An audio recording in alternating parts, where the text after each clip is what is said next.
एक समय एक सिमली नाम की लड़की थी और वो किसी गुरु से उपदेशी थी, आस्था भगवान में गणी थी। और प्रारंभ से ही ये ऐसा रहा है कि जगत और भगत का आपस में मतभेद बना रहा, और जिस कारण से भक्तों को बहुत कठिन यातनाएं सहन करनी पड़ी। संसार की रीतियां, सांसारिक जो परंपराएं हैं, वो यहाँ इस काल के जाल में रहने के लिए व्यवस्थित है, एक व्यवस्था है। और जो लोग परमात्मा से परिचित नहीं है वो इसी में, इन्हीं में व्यवस्थित है। उस लड़की की बहुत आस्था थी। नगर के बाहर एक साधु का आश्रम था। वो लड़की उस महात्मा को आहार करा के आती थी, उनकी सेवा भी करती थी और शाम के समय अपने घर आ जाती थी। कुल के लोगों ने, परिजनों ने बहुत कुछ प्रतिबंध लगाए, लेकिन लड़की नहीं मानी। उस सिमली का एक भाई था, मंसूर नाम था उसका। उसको अन्य व्यक्तियों ने कहा कि आपकी बहन शाम के समय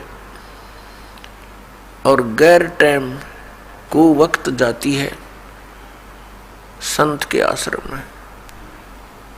देख ले भाई, इज्जत का सवाल है और पूरे नगर में चर्चा चलती है अपनी बहन को बनाकर। अब मंसूर ने सोचा भी पहले ये देख तो लूं, वास्तव में वहां उस आश्रम में ऐसा क्या है। इस दृष्टिकोण से जब उसकी बहन शाम के समय प्रतिदिन जाती थी साधु का भोजन लेकर, जिस दिन घरवाले भोजन नहीं देते थे तो वैसे जाती थी, उनकी सेवा कराती थी, कोई कपड़े धोआती थी, कुछ देर उनकी चरण दबा देती थी। अब मंसूर ने, भाई ने सोचा कि सीधा संत से बोलना अच्छा नहीं होता। साधु संत बड़े सहनशील होते हैं और सिद्धि युक्त होते हैं। अपराध के विषय में कुछ उठपटांग कहना हानिकारक हो सकता है। उसने क्या किया कि आश्रम के बाहर खड़ा हो गया और जैसी भी कच्ची पक्की कोई द्वार थी उसके अंदर कोई सुराख था। उस सुराख से वो देखने लगा। छोटा सा आश्रम था, को 100 गज का होगा, गणित करना 150 गज का, और उसमें एक झोंपड़ी डली हुई थी। संत जी बाहर बैठे थे, गर्मियों के दिन थे, चंद्रमा की रोशनी थी। तो उसने देखा कि लड़की ने जाके भोजन कराया महात्मा को, फिर बर्तन साफ किए, 1-2 कपड़ा धोआ, फिर महाराज जी के चरणों को दबाने लगी, सेवा करने लगी। तो क्या हुआ कि ऐसे उस महात्मा ने हाथ किया, आकाश से एक अमृत का प्याला आया। संत ने पिया, आधा उस बेटी को दिया। संत ने कहा कि बेटी, इसमें से थोड़ा सा एक नालायक व्यक्ति खड़ा है, उसके भी मार दे एक छींट। इस सुराख के अंदर से जा और उसके भी लगा दे, थोड़ी सी कल्याण हो जा। एक नालायक व्यक्ति खड़ा है।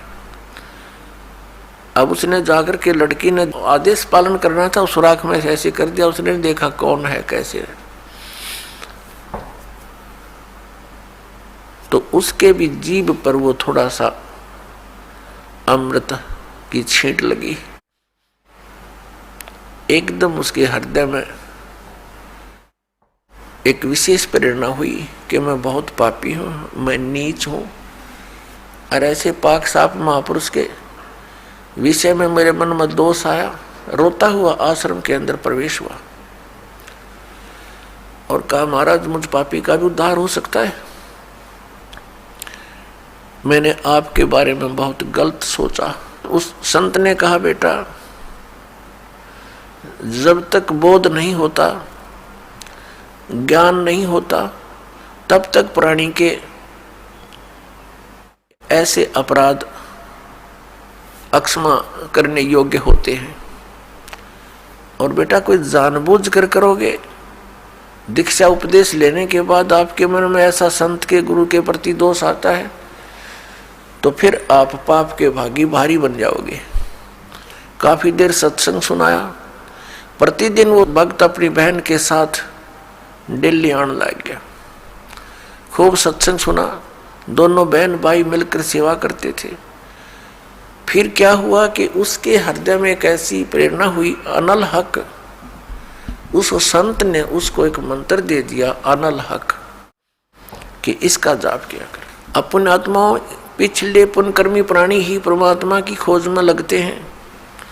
उनको ही इतना शीघ्र इन बातों का असर होता है, संत के वचनों का।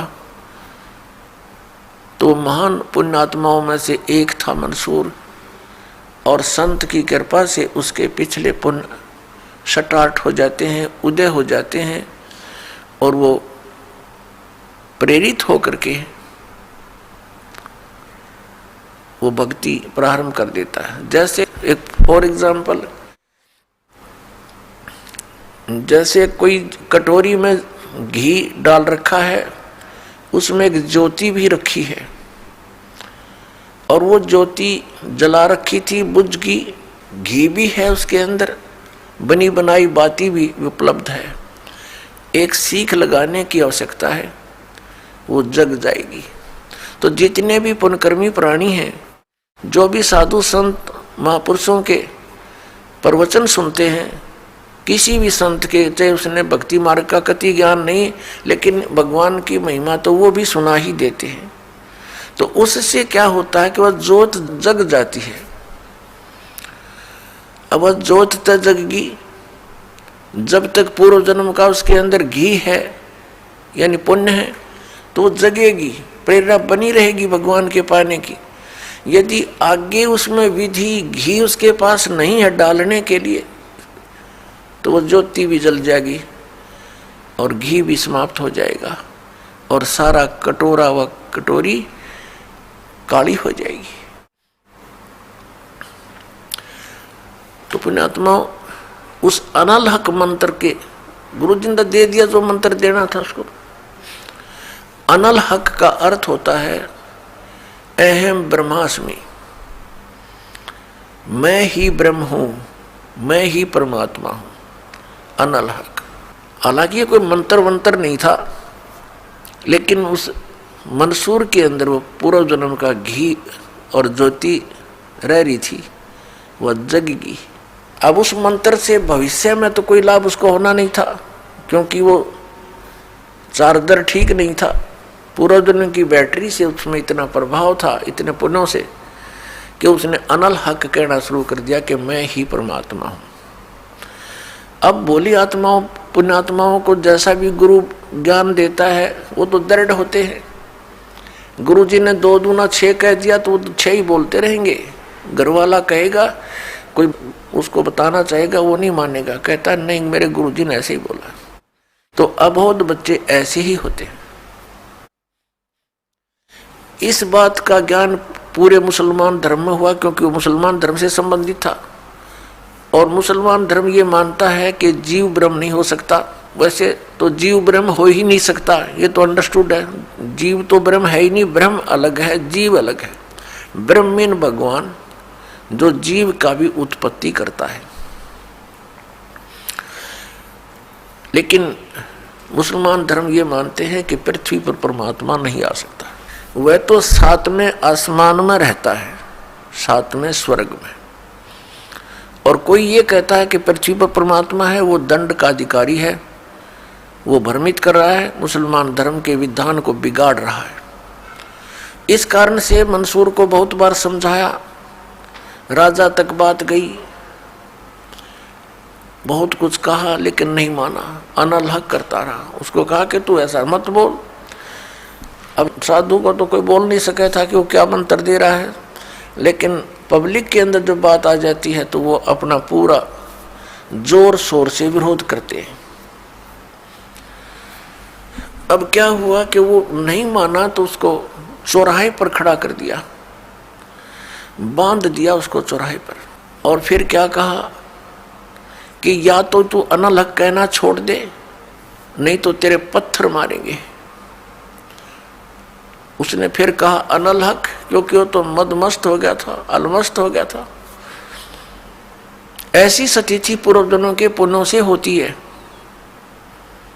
और भविष्य की भक्ति नहीं होती है तो वो नष्ट हो जाता है उस जीवन ऐसी पुण्यात्मा का। तो उसको सजा दी गई कि पूरे नगर के व्यक्ति इसको पत्थर मार मार के इसका वध करेंगे। ऐसी सजा दें ताकि और भी कोई ऐसी हिम्मत ना करे। तो सभी लाइन में आ रहे थे और पत्थर मार रहे थे, तू पापी है, पत्थर मार रहे थे, निकल जाते थे। अब उसकी बहन सिमली का भी नंबर आ गया। जब और पत्थर लगा रहे थे वो हंस रहा था, अनलहक अनलहक हंस रहा था। और जब उसकी बहन सिमली का नंबर आया वो भी लाइन में खड़ी थी। तो बहन ने सोचा पत्थर तो मैं नहीं मारूंगी, लेकिन लोक लाज में आके उसने फूल उठा लिया कि मैं फूल मार आऊंगी उसके। यहाँ ये लोग भी ना मेरा विरोध करेंगे और भाई का चोट भी ना लगेगी। उसने फूल मारा, फूल मारते ही वो रोने लग गया, बहुत बुरी तरह रोने लगा।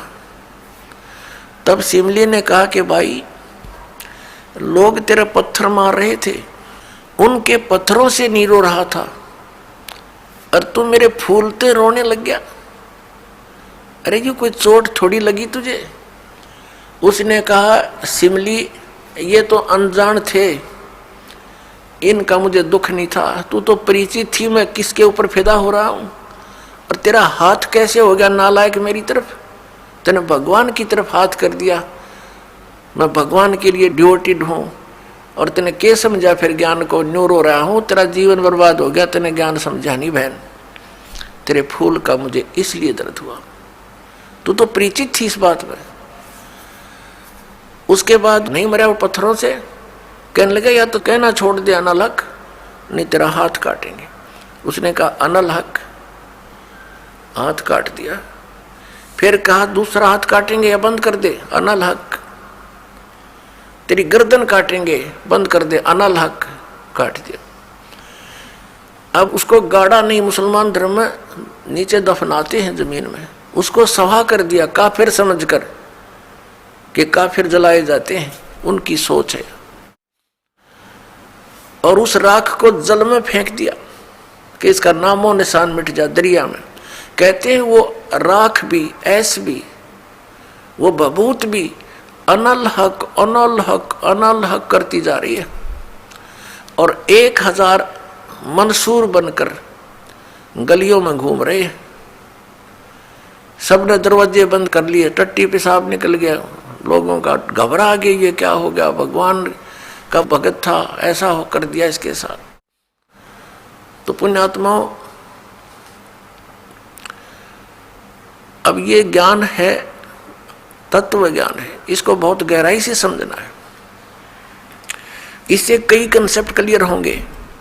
अब प्रसंग तो चला है कि जिस परमात्मा के पाने के लिए और जिस लोक में जाने के लिए महापुरुषों ने ऐसी कुर्बानियां दी, तो कैसा है वो भगवान, कैसा होगा वो देश, ये अंडरस्टूड है।